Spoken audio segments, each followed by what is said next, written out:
Hey, Hillside.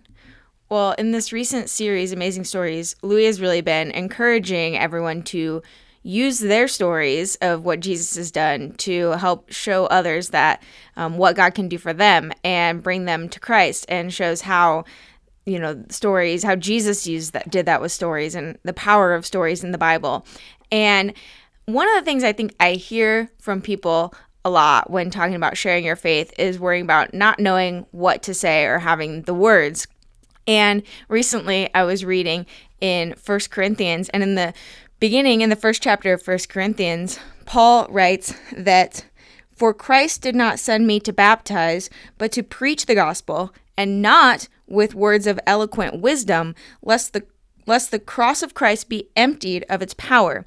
And a little later in the second chapter, it says that he didn't come proclaiming the testimony of God with lofty speech or wisdom, but and that his speech, his message were not plausible words of wisdom, but just demonstrations of the Spirit and of power, so that your faith might not rest in the wisdom of men, but in the power of God.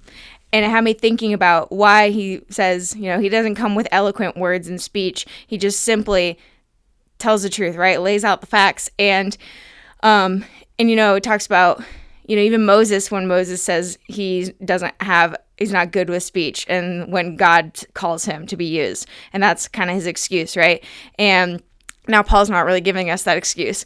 And ultimately it didn't really work for Moses either, did it?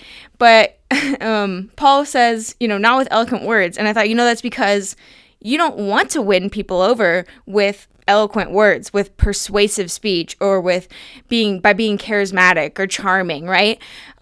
Because that leads to a flimsy faith, or like a flash in the pan faith, right? You can be really use really powerful words, and it really fires people up, and they grasp onto that, but then it's just like a flash in the pan, it's not a sustaining thing. And that the power is in accepting the cross, not in the person or the words that are coming out of the messenger's mouth.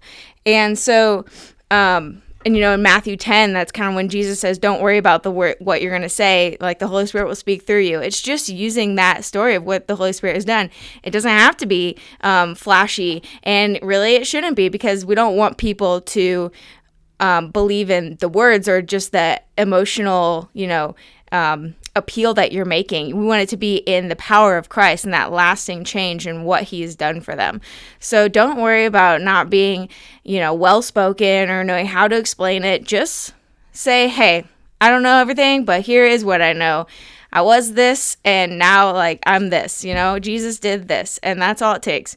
So that's my encouragement for you today, Hillside. You don't have to be well-spoken. Sometimes simpler is better. We'll see you next time.